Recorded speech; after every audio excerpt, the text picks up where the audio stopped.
Hey, welcome in. Welcome. It's been a minute since I've done Serenity before sunrise, and I think now is like a great time to bring it back. It really, it's due, right? Hi, I'm Sophia Antoine, and although it says Serenity before sunrise, it doesn't necessarily have to be morning when you're watching this. It can be any time of day because I'm sure the message will still apply. But I was thinking that we do need some sort of peaceful aesthetic on our timelines, just to be able to sit back and have a few minutes to ourselves, to have something to ponder, to make ourselves better, to help with the transformation, regardless if you're actively trying or not. You're always in a state of flux. You're always making some sort of change or transformation. Like they say, no answer is an answer. So not doing anything is in fact doing something. Child, that's a bar right there. Um, but yeah, for real. What's been on my heart and what's prompted this actually is the fact that I've not been seeing, I can't say there it hasn't been, but I've not been seeing a lot of grace lately. There's been so many double standards when it comes to what we do to give grace to ourselves, to other people, co-workers, family members, whomever. Um, and it's widely prompted by my work in mental health and just mental wellness and all that stuff. But it's like I've seen so many people have compassion for quote unquote outsiders, meaning those they're not related to, those they're not closest to, those that are possibly complete strangers, social media people, because they can be, say, a celebrity comes out and says they're struggling with their mental health, and everybody's just say, oh, he's so brave, she's so brave for, sharing their struggles. But let somebody that's close to you, a coworker, a friend, a family member, say that, I'm just not feeling myself, or I don't want to do anything. All I want to do is lay in bed all day. And you're like, stop being lazy. I mean, that's just laziness. Get up, do something.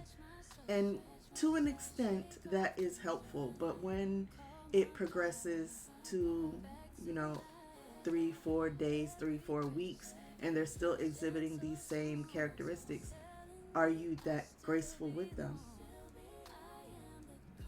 I can tell you now I am, but before, no. But what about you? Because I think a lot of the issue with the heaviness of the world, so to speak, is that we don't have enough grace for other people. So just think about it.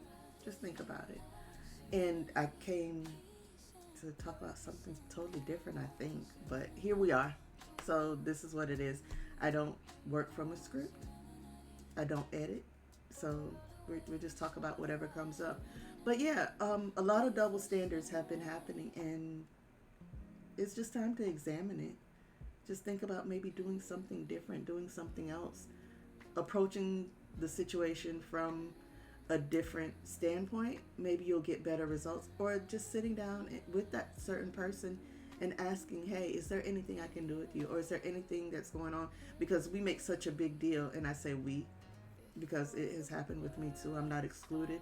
Make such a big deal about somebody not pulling their weight or not doing what we think they should do. And a lot of times when we get in a funk, we don't outright tell people what's going on. We're not as open as we expect people to be open with us. So again, just think about it. That's all I really come to do, is to bring a different perspective or bring things to light, because sometimes we really don't notice that's what's going on.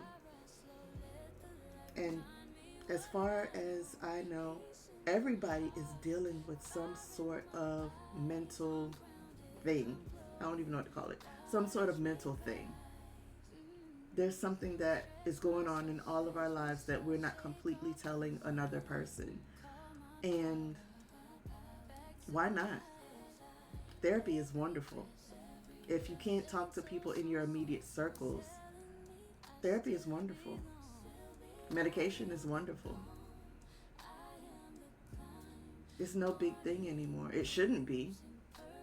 It shouldn't be. Because the world is indeed heavy. But I don't want to keep you too long. I just wanted to share those thoughts with you, give you something to think about, give you something to journal about. I love journaling. And if you haven't hopped on to Pen, Paper, and Peace, please do try it. And it's okay that, the audience is small, but that's what it's supposed to be. I think every week, whoever needs to show up does show up. And it can be anonymous. You don't necessarily have to turn on your cameras. The space is just there as a container for you to pour out whatever it is you need to pour out and step away feeling lighter. Because if you're not ready to talk to other people about what's going on, at least come write about it. If you want to share, you're more than welcome. This week, for those of you watching it, watching this the week of October 8th, because that's the day of the Pen, Paper, and Peace this week. The week of October 8th, we're going to talk about domestic violence. Maybe you witnessed it as a kid. Maybe you encountered it yourself. Maybe you were the person that inflicted the violence. But come write about it. The platform that I use has the capability to be totally anonymous, so I hope you show up. I hope you bring a friend. And I hope you heal. All right. I hope you have a spectacular day, afternoon, evening, whenever you're watching this. Because again, Serenity Before Sunrise is only the name. It's the concept that's important. You can get serenity any time of day. So I will see you in the next episode.